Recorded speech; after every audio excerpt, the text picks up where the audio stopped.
Hello dear students, welcome to Professional Commerçant, my YouTube channel Accounts Boss. This is total video number 84. Chapter आपको पढ़ा रहा हूँ change in profit sharing ratio, lecture 14 आज discuss करूंगा.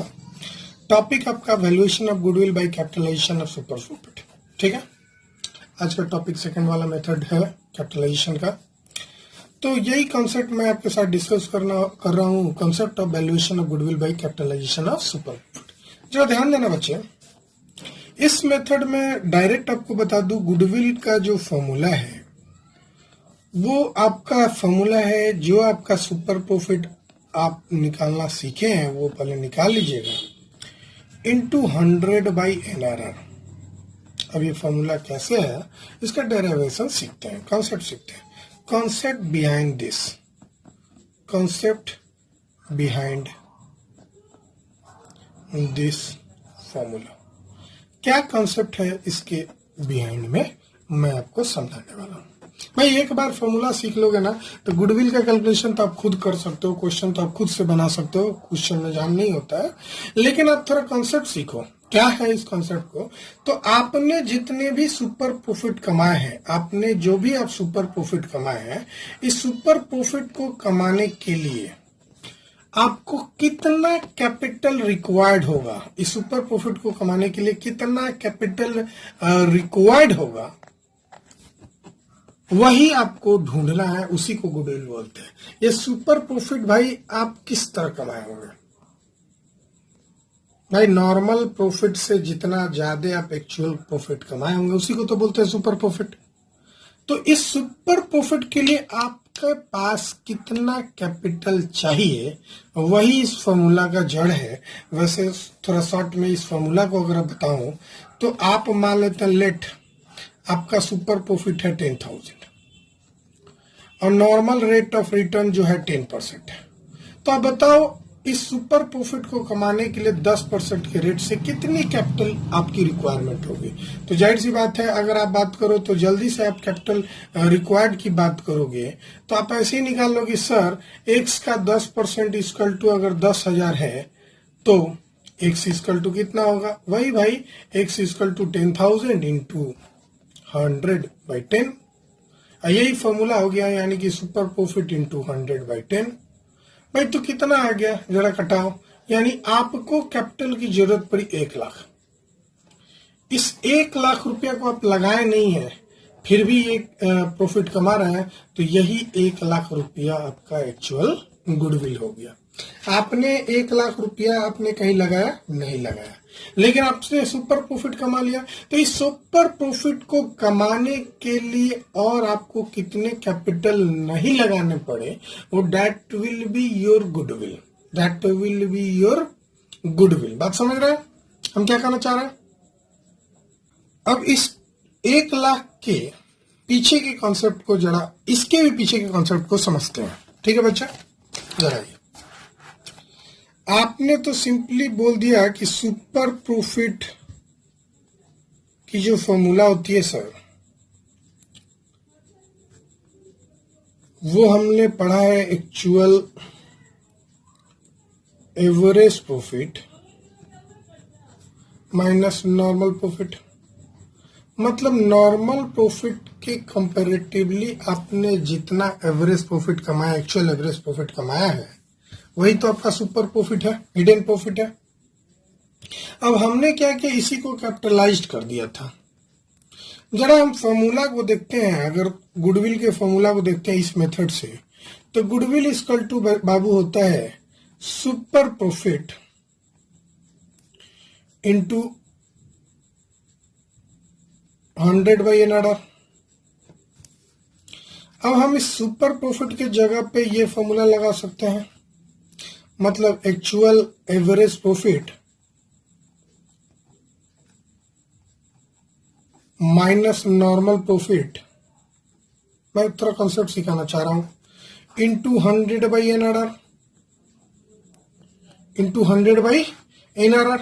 मैंने क्या किया, सुपर प्रॉफिट की जगह पे ये लिखा, लिख सकते हैं, आप भी लिख सकते हैं भाई एक्चुअल. अब हम इसको इससे मल्टीप्लाई कर दो, यानी actual average profit into 100/NRR minus normal profit, short में लिख दे रहे हैं, इंटू 100/NRR। भाई यही होता ना। अगर आप प्रोडक्ट निकालना समझते होंगे कि a minus B into C equal to क्या होता है, तो a into C minus B into C. तो हमने क्या किया, इसको इससे मल्टीप्लाई किया, इसको इससे मल्टीप्लाई किया, तो आपका ये आया। यानी आप एक्चुअली में इस रेट को कमाने के लिए कितना प्रॉफिट कमाया, अब उसको थोड़ा कैपिटलाइज्ड फॉर्म में बदल देते हैं। इसी को तो बोलते हैं ना average capital employed, average capital employed. और यहां पे इसको बोलेंगे नॉर्मल कैपिटल एम्प्लॉयड। नॉर्मली जो बिजनेस में लोग पैसा लगाता, यानी आपने नॉर्मल रेट के अनुसार जितना प्रॉफिट कमाया उसका capitalised form minus normal profit के अनुसार उस कितना कैपिटल का रिक्वायरमेंट होता, उन दोनों को डिफरेंस को ही तो गुडविल बोलते हैं। यही तो गुडविल हुआ। तो इसके बनिस्पत में अब जितना ज्यादा प्रॉफिट कमाया, कैपिटल लगाया, नॉर्मली आपको कैपिटल लगाना था मान लो 10,000 और आपने लगाया है 12,000, आपको लगाना चाहिए था 12,000, तो यानी आपका 2,000 एक्स्ट्रा जो बेनिफिट आप कमा रहे हैं वो किस कारण से कमा रहे हैं बच्चे? गुडविल के कारण कमा रहे हैं। हिडन बात समझ आ रहे हैं बच्चे? नहीं समझना है जो बच्चे, आप प्लीज इस पे फोकस नहीं करेंगे। जिसको मजा आ रहा है वही फोकस करेंगे। बाकी लोग फॉर्मूला, मैं बार बार बता रहा हूँ, फॉर्मूला से काम चला लेंगे, उनके क्वेश्चंस आराम से बन जाएंगे। मैं हिडन कॉन्सेप्ट समझा रहा हूँ जो आगे काम आएगा। अगर हम आपसे केस स्टडीज के क्वेश्चंस इस पे दे दें कि भाई आप बता दो कि super profit, capitalisation of super profit और कैपिटलाइजेशन ऑफ एवरेज प्रॉफिट में अंतर क्या है, तो पता है क्या है अंतर? यहां पे average capital employed minus normal capital employed है। उसी क्वेश्चन में अगर हम पिछले लेक्चर को बात करें तो यहां भी एवरेज कैपिटल एम्प्लॉयड है, लेकिन यहाँ पे जो कैपिटल एम्प्लॉयड है वो एक्चुअल कैपिटल एम्प्लॉयड है, ना कि नॉर्मल कैपिटल एम्प्लॉयड है। देखो कंपैरेटिव स्टडी करें कि भाई कैपिटलाइजेशन ऑफ एवरेज प्रॉफिट और कैपिटलाइजेशन ऑफ सुपर प्रॉफिट में क्या अंतर है, तो दोनों में एक ही चीज का अंतर है। दोनों में समानता तो पहले देख लो, एवरेज कैपिटल एम्प्लॉयड यहाँ भी है और एवरेज कैपिटल एम्प्लॉयड यहाँ भी है, लेकिन वहां माइनस में कैपिटल एम्प्लॉयड था और यहाँ में माइनस में नॉर्मल कैपिटल एम्प्लॉयड है। बस समझ रहे हैं? यही अंतर था। क्लियर हो गया? खैर, आगे हम कुछ क्वेश्चंस को बनाते हैं। आपके साथ हम अच्छे आज क्वेश्चन सॉल्व करने के लिए बोले थे कि हम आपको आज क्वेश्चंस कराएंगे। बहुत ही बेसिक, बहुत ही बेहतरीन क्वेश्चन आपके साथ कराएंगे और एक ही क्वेश्चन कराएंगे और आप आसानी से बना लेंगे। ठीक है बच्चे, मैं जरा क्वेश्चन आपको बताता हूँ। आपकी स्क्रीन पर एक क्वेश्चन नजर आ रहा है बच्चे। Calculate value of goodwill of x and y firm. दो पार्टनर मिलकर एक फर्म चलाते हैं, उनके पास कुछ इन्फॉर्मेशन दिया हुआ है। एक ही क्वेश्चन से हम सारे क्वेश्चंस बना देंगे और ये क्वेश्चन को बार बार आप रिवाइज कीजिएगा। इसको रिवाइज करने से सारे गुडविल के कॉन्सेप्ट रिवाइज हो जाएंगे। ठीक है, सबसे पहले at 3 year purchase of average profit पहला निकालना है कि एवरेज प्रॉफिट का 3 ईयर्स परचेज पे गुडविल निकालना है। दूसरा at 3 year purchase of super profit. तीसरा on the basis of capitalisation of super profit और चौथा on the basis of capitalisation of average profit. मतलब जितने भी मेथड अवेलेबल है गुडविल का हम एक ही क्वेश्चन में डाल रखे हैं, लेकिन इसके इन्फॉर्मेशन थोड़ा सा अच्छा है, जरा इसको पढ़िएगा। सबसे पहले एवरेज कैपिटल एम्प्लॉयड तो क्लियरली दिखा हुआ है 10 लाख। दूसरा नेट प्रॉफिट और लॉस 2018 में 1,60,000 का प्रॉफिट हुआ है, 2019 में 1,40,000 है। जरा देखिएगा 1,40,000 है, एक जीरो आपको मिसिंग नजर आ रहा होगा। 1,40,000 है, मुंह से बोल रहा हूं मैं। 2020 में 2,70,000 का प्रॉफिट है। नॉर्मल रेट ऑफ रिटर्न 11% मैंने रखा है, सोचा कि 10% तो बहुत बना लिया, चलो 11% पे बनाते हैं। बहुत सारे बच्चे को ये फ्रैक्शन हो जाने के डर रहता है। खैर, रेम्युनरेशन टू ईच पार्टनर दिया हुआ है, to each partner for his services to be treated as charge. बड़ा ये इंपॉर्टेंट बात है बच्चा। ये रेमुनरेशन जो पार्टनर्स को मिल रहा है उसके सर्विसेज के लिए, उसको चार्ज मानना है बच्चा। ये जब बोला है चार्ज मानना, इसका मतलब डिड में बोला है, मतलब क्वेश्चन में बोला है, मतलब डिड में बोला है। तो डिड में जो मन में लिख सकते हैं। वैसे तो आप जानते थे कि रेमुनरेशन पीएनएल अप्रोप्रिएशन अकाउंट में जाता है, लेकिन यहाँ क्लियरली लिखा हुआ है चार्ज, यानी कि पीएनएल अकाउंट में जाएगा। 2500 पर मंथ बच्चा, एक पार्टनर का, ईच पार्टनर का 2500 पर मंथ। एसेट्स में एक्सक्लूडिंग गुडविल है, एकदम सही। गुडविल घटाने की जरूरत नहीं है, गुडविल छोड़ के 11 लाख दिया हुआ है और लायबिलिटी 1 लाख दिया हुआ है। ठीक है, क्लियर है ना? क्वेश्चन में कोई दिक्कत नहीं है सर। आइए सबसे पहला क्वेश्चन बनाते हैं। सबसे पहला क्वेश्चन जो है 3 year purchase of average profit, goodwill निकालना है। तो सबसे पहली बात हमको एवरेज प्रॉफिट चाहिए। आप हेडिंग दीजिएगा जरूर, हेडिंग जरूर लिखिएगा बच्चे, हेडिंग नहीं लिखते हैं। कैलकुलेशन ऑफ गुडविल, जो क्वेश्चन है वही उतार देना है। At 3 years purchase of average profit. भाई यहाँ क्वेश्चन में जो लिखा हुआ है वही हमारा हेडिंग है ना? तो सबसे पहले तो आपको चाहिए एवरेज प्रॉफिट। इस क्वेश्चन में एवरेज प्रॉफिट था क्या? नहीं था, लेकिन एवरेज प्रॉफिट निकालने का पूरा टेक्निक दिया हुआ है। 1,60,000 था, 1,40,000 था, प्लस 2,70,000 था। यहां तक तो क्लियर है, और डिवाइडेड 3 कर दोगे तो एवरेज प्रॉफिट आ जाएगा। भाई मेरे को कैलकुलेटर यूज करने दो, आप मत करना। 1,60,000 प्लस 1,40,000 प्लस 2,70,000 डिवाइडेड बाई 3। भाई ये 5,70,000 डिवाइडेड बाई 3 करके आया, यानी कि 1,90,000 है।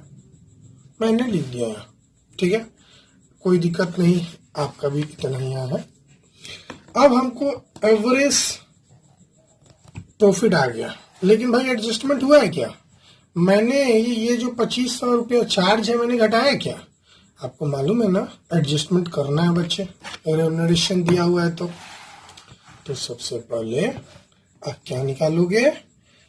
Average normal profit. Normal profit के लिए जो एक प्रॉफिट हुआ है एवरेज, उसमें से एडजस्टमेंट में से घटा लो। तो सारे सैलरी मैं एवरेज में से घटाना क्यों, समझ रहे ना? सैलरी अगर तीनों साल अगर हम सैलरी घटाते तो एवरेज वही आता है। तो मैंने एक क्वेश्चन इस पे बताया था कि एक ही बार आप एवरेज से घटा लेना है, हर साल घटाने की जरूरत नहीं है, क्योंकि हर साल 2 रुपए घटाओगे ना तो इसका एवरेज 2 ही होता है। तो क्यों ना एवरेज में से सिर्फ 2 ही घटा दो, आंसर उतना ही आएगा। तो ये शॉर्टकट है। तो एवरेज नॉर्मल प्रॉफिट आपको निकालना है बच्चे। एवरेज नॉर्मल प्रॉफिट कैसे निकलेगा? आपका तो 1,90,000 आया है एवरेज प्रॉफिट, इसमें से दो पार्टनर का कितना रुपए घटाना है? 2500 रुपया पर मंथ है तो 12 से मल्टीप्लाई कर दिए। अब 2 पार्टनर था तो 2 से भी मल्टीप्लाई करोगे, इतना टोटल रेमुनरेशन बनेगा। अब टोटल एवरेज प्रॉफिट आया 1,90,000 और मेरा रेमुनरेशन हुआ 25 दूनी 5, 60,000 के करीब आया। 12 5 60,000। देखो ना, 2500 गुने 2 5,000 हुआ ना, 5,000 गुने 12, 12 5 60, 60,000 क्लियर हुआ ना? अब इसको आप घटाओगे ना बच्चे तो 30,000 आपका एवरेज नॉर्मल प्रॉफिट आ गया। जाहिर सी बात है, अब तो बहुत आसान है। गुडविल इक्वल टू फॉर्मूला लिख सकते हो, मैं डायरेक्ट लिख देता हूँ 30,000 और नंबर ऑफ ईयर परचेज 3 था, यानी कि 1,90,000 आ गया। कोई दिक्कत नहीं ना सर? गलत है, गलत मल्टीप्लाई करिएगा भाई। 1,30,000 है ना, तो 39 तो 3,90,000 क्लियर। नंबर 2 में था कैलकुलेशन ऑफ गुडविल। क्वेश्चन में पढ़े ना अच्छा से? Calculation of goodwill at 3 year purchase of super profit. Calculation of goodwill, heading लिखना चाहिए बच्चा, at 3 years purchase of super profit. ठीक है भाई, जितना सुपर प्रॉफिट आएगा। अब सुपर प्रॉफिट के भाई तो आपको नॉर्मल प्रॉफिट चाहिए। सुपर प्रॉफिट के लिए आपको चाहिए नॉर्मल प्रॉफिट, और नॉर्मल प्रॉफिट इक्वल टू आप जानते होंगे, स्मार्ट हैं, पढ़े ना, कैपिटल एम्प्लॉयड फॉर्मूला लिखते हैं इंटू NRR बाई 100। भाई कैपिटल एम्प्लॉयड कितना होगा, देखो ना, 11 लाख माइनस 1 लाख कितना होगा, देखो 10 लाख हुआ। कैपिटल एम्प्लॉयड 11 लाख वैसे दिया हुआ है capital employed, 11 lakh minus 1 lakh.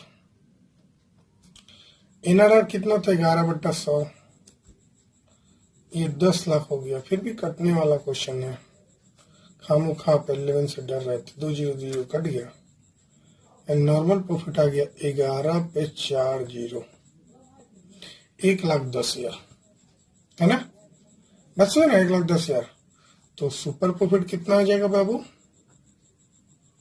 Super profit कितना आ जाएगा बताओ भाई। Super profit is equal to actual average profit, चाहे normal average profit minus normal profit, है ना।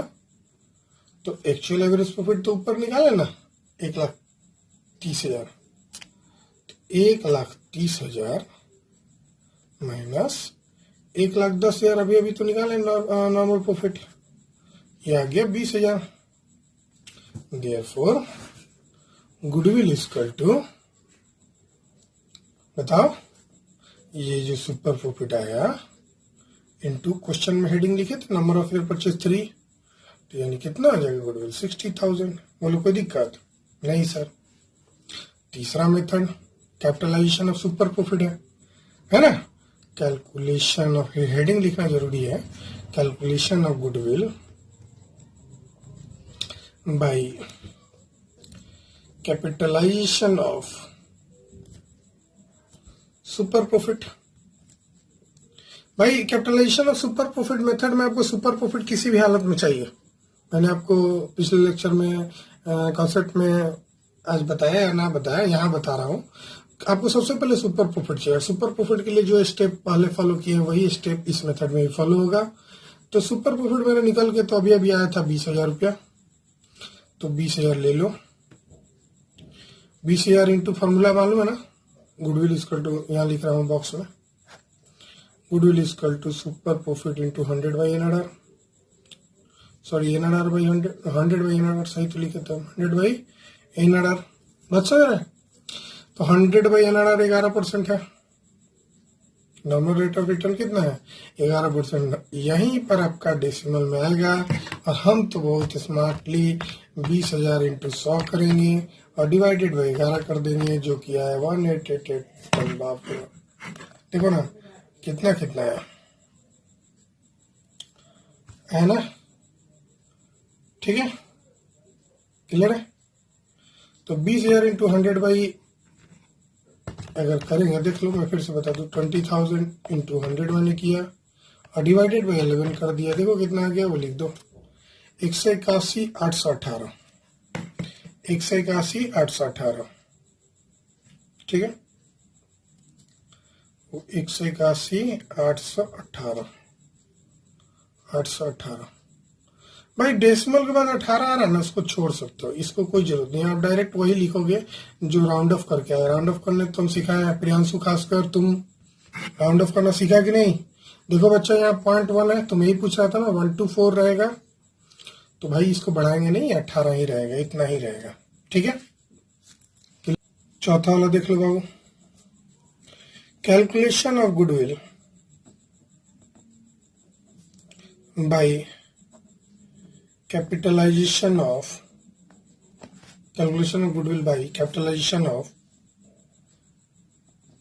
Average profit. क्वेश्चन है भाई, इस मेथड से निकालने के लिए हमको सबसे पहले तो capitalise value of average profit चाहिए, है ना। देयरफॉर सॉल्यूशन बना रहे हम, capitalised value of average profit into 100 by NRR formula. और एवरेज प्रॉफिट कितना आया था बच्चे, 1,90,000 ये था और उसमें हमने घटाया था तो 1,30,000 आया था मेरा, जरा देख लो, यही था ना एवरेज नॉर्मल प्रॉफिट। ठीक है, तो 1,30,000 इंटू 100/NRR था 11। भाई जाहिर सी बात है डेसिमल में आएगा, फिर से आप घटा लोगे। 1,30,000 इंटू 100 डिवाइडेड बाई 11, देखो जरा 11 81 81 8, ठीक है, 11 81 81 8, 0.18 है भाई। इसको फिर से छोड़ देंगे तो 11,81,818 ही लेंगे सिर्फ, ठीक है। ये हो गया capitalise value of average profit. So goodwill equal to formula जानते हैं ना क्या sir? Capitalised value of average profit minus capital employed. और कैपिटल एम्प्लॉयड आपको मालूम है ना, अलग से निकाल लेना। वैसे कैसे निकलेगा? 11 लाख आपका टोटल एसेट था, माइनस आप 1 लाख कर देंगे तो आ जाएगा 10 लाख। ये आपका कैपिटल एम्प्लॉयड आ जाएगा। तो भाई capitalise value of average profit जो है वो 11,81,818 आया, माइनस कैपिटल एम्प्लॉयड 10 लाख हो गया। अब इसको भी घटाएंगे ना तो ऊपर वाला जो आएगा 18,18,18 मतलब 1,81,818। और पता है सुपर प्रॉफिट से निकालो या capitalise value of average profit से निकालो, दोनों में बाबू आंसर सेम ही आता है। खासियत है कैपिटलाइजेशन मेथड का आंसर दोनों ही मेथड से भाई उतना ही आएगा। आपने सुपर प्रॉफिट मेथड से गुडविल का आंसर इतना ही देखा था, एवरेज प्रॉफिट मेथड का कैपिटलाइजेशन मेथड में भी यही आंसर आएगा। दोनों ही मेथड में आंसर सेम आता है, ये बहुत अच्छी बात है। सेम आने के पीछे लॉजिक भी है। बस समझ रहे ना, कॉन्सेप्ट क्लियर है, कोई दिक्कत नहीं है। मैंने बहुत ही स्टैंडर्ड क्वेश्चन बनाया है ताकि आपका सारा कॉन्सेप्ट क्लियर हो जाए। और बाकी हम लोग अभी तो गुडविल पूरे पार्टनरशिप चैप्टर में पढ़ना है। स्पेशली मैंने गुडविल पे ही चैप्टर कंप्लीट किया है, चैप्टर नहीं मतलब बहुत सारे टॉपिक क्लियर किया है। वैसे आगे के क्वेश्चन में पूरे पार्टनरशिप के चैप्टर में आपको ये पढ़ना है, ठीक है। हाँ, इस क्वेश्चन में एक चीज हमने छोड़ दिया था बच्चा, इसका यूज नहीं किया था। एवरेज कैपिटल एम्प्लॉयड बिना मतलब का है, इसका कहीं यूज नहीं होगा। एवरेज कैपिटल एम्प्लॉयड का भले ही 10 लाख था लेकिन इसका हमने यूज कहीं नहीं किया, आपने गौर किया था, ठीक है। चलो फिर मिलते हैं, बाय बाय।